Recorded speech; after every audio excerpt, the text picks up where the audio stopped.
So first, I wanted to ask you. I saw that you did win the straw poll from the Democrats, which is exciting. How do you think so far? I mean, that's been very brief, but how do you think it's going to elevate you in the campaign?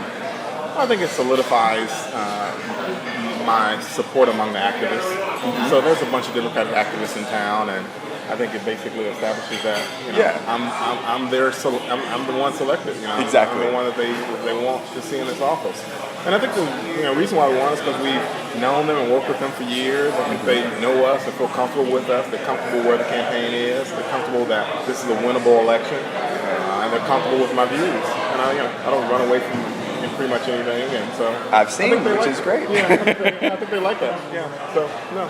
What problems do you hope to address in your district? You mentioned a couple when we were just speaking. Yeah. So we're really squarely focused on the needs of District 7. I like to tell people I'm not running for president. I'm not even running for mayor. Right. So people ask me what do I think about city government and all this stuff all the time. And I say, well, I can tell you what I think, but I'd really much rather think about District 7 because that's really where we're focused on since the beginning of the campaign. Excellent. So in District 7, the major issues, if you ask District 7 residents, which you get in North Memphis, Fraser, and Uptown, you ask them what the major issue is. It's blight and neighborhood improvement and beautification and things like that. So they want the yards cut, they want the vacant houses knocked down or redeveloped or repurposed. And there's a lot of ways we can do that. They want code enforcement to do their job, to write tickets, to take people to environmental court, things like that. So that's the biggest issue in District 7, and that's the thing we talk about most often. Excellent. But there are other things, like there's transportation issues. District 7 is so big and spread out, and we really need to do some things to improve the infrastructure and the ability of folks to get from place to place. So one of those things would be building a bus depot or some sort of bus exchange out in District 7. Right? Like, so we built one in Whitehaven, which is in South Memphis. Yeah. Let's build one in North Memphis. Absolutely. Because right now, all those North Memphis residents are going from place to place by bus because, it's a really low-income area. Yeah. And it takes them hours to get from place to place. And if you have more frequent bus routes, and the best way to have more frequent bus routes is some sort of bus terminal or exchange. So we've been talking a lot about that. That's great. The City Council over the years has appropriated a lot of money for different improvement projects to the roads and infrastructure out in District 7, but they haven't spent it. Like there's millions appropriated for 2nd Street to get to that airport, which is in District 7, to get to that small airport, the Charles DeWitt or whatever it's called. That would be great for that whole area. Exactly, but they haven't spent it. So I got to work on that. And the Mud Island folks want some infrastructure pieces too. Absolutely. We want the Green Line to go all the way through District 7, all the way to downtown. That would be great. And right now the Green Line is not doing that. So transportation, and then the third issue is basically job training programs and ththings like that. Yes. Because there's a severe underemployment rate or unemployment rate in District 7. More than a third, and sometimes even half of certain segments of that community are unemployed. Wow. So you got to do some job training and things like that. You got to do some ex-offender training. I mean, a lot of people with felons and things on their history, and you got to. And there's got to get them back into the society. Yeah, exactly. Yeah. So a lot of work to be done there, but we can do it. I mean, the best thing about District 7 that I found in just the course of campaigning and living in the district for the last 8 years, one of the best things about the district is there are so many committed community activists. I mean, people who really want to do work in the community, and people who've been there for years and are not going anywhere. But they just need some support, and they need city government to get involved and support their efforts. And they need somebody who's less than an idea man and more of a supportive person. Yeah. They need somebody who's actually going to be doing something at the back end. Exactly. They need less of I know how to solve your problems type. Right. And here's what we're going to do, and I'm going to create this new program. They need a lot less of that, and they need a lot more of, you guys are already doing good work. We want to support your program. Tell me how, and go out and support that program. That's great. That's what they need more of. So those are things we talk about most often, but invariably on the campaign we get asked things like, what do you think about layoffs? We're against, obviously. And, what do you think about, privatization of the garbage workers? And, we get things like that. What do you think about the gay community and things like that? I mean, we get asked that kind of stuff too. Yeah, of course. But that's not the main focus. Our main focus in our race is the blight and those other things. So, we're happy I'm happy. I should stop saying we. I'm happy to talk about anything. But again, I'm not an expert on anything. I'm not an expert on much. But, over time, I think that will change. Exactly. So I was about to ask, obviously you support the LGBT community, and I was curious how vocal you planned on being when something comes in front of the city council, because that's been a problem. Everyone does the whole, well, we've got two sides. That's true unless you have facts, which there's facts. That's right.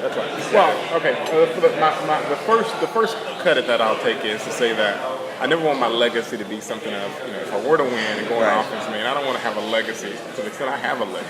I don't want it to ever be that I was pro-discrimination or anything like that. I wouldn't want to be associated with that. Even if I weren't reelected or anything like that, I just wouldn't want that to be the story people told about me. That I was pro, this or that. So with that being said, I assume I was stand up and be pretty vocal. Right. However, politics is a different beast. And I always tell folks if they believe in something, they got to fight for it too. In other words, I don't want to be. I don't anticipate. And I might be in the battle by myself, but I'm going to say this: that is a much harder battle by yourself than with other folks. That leads into the next question, actually, perfectly. Yeah. As the TP supports you, so has it been helpful for you? And how do you hope to encourage more civic involvement from the LGBT community in District 7? Because that is an area that there's a lot of LGBT people, but they're very silent. Yeah, no, that's a tough question. The first thing we've done is try to get people more involved. I think that's where it is. I think if folks have an issue, thank you. Because it's not my issue. Obviously, anti-discrimination is my issue. I don't want anybody to be discriminated against. That's true. Of course. But further in the cause of their community, or even blight. Blight in North Memphis, I want community activists to tell me what they want. And the same thing will be true of the gay community. I want them to tell me what they want, and I want them to be able to say, this is what I need. And marshal some people that, actually, are ready to fight for it. I think the worst thing is fighting a fight by yourself that's not your fight. No, that's a tremendously good response. Yeah, so that's always kind of one caveat I would say. I'm completely anti-discrimination, but you can't do it alone. Yeah, by yourself when fighting a fight is not the way it should be. Oh no, that's. You should be able to call on people and say, "This is your fight. Let's do something." Yeah. That kind of. Absolutely, that's fantastic. Yeah, so we've tried. Again, I've tried. As soon as I got the endorsement, I called Jonathan. Oh, thanks a lot. I called Jonathan, and I said, glad to get the endorsement. But, we need to try to meet with, members of your community, see what they have to say. Right. Maybe they want to get involved. Maybe they want to do this or that. Or at least you know,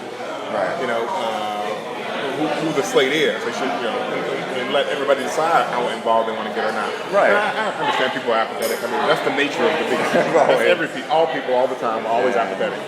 So I understand that. But still, as a would-be leader in this community, you got to kind of try to say you should be involved this way. Yes. And that kind of thing. So, I think they're easy things. If the gay community is as active as it's been in the past, then we won't have any problem. Right. If you're ready to march and do those kind of things, march, then everything will be great. I won't back off or leave you hanging. So that kind of thing is that's a great what we're response. looking for. We got to have a partner. Yes, we gotta have a partner. absolutely. So the next questions are kind of dorky, but I think they're appropriate. Sure. The first one's the general. What do you love about Memphis? What I love about Memphis, I think I even judge the city by a couple things: proximity to water and the food. Yeah. And Memphis is very close to the water, and the food is terrific. Oh God, so, yes. Food is terrific and cheap. There are a lot of great places with good food. But it's not always as cheap and as widely available as it is in Memphis. Yeah. So it might be bad for us, but it is everywhere. Barbecue shops are everywhere. And delicious. It's always very good. So I think those are the things I like the most. But I grew up here. So, Of course. It's home, and there's other aspects, but food, music, and proximity to water are really the big ones. Big ones, What is your least favorite thing about Memphis? Politics, political scene. Absolutely.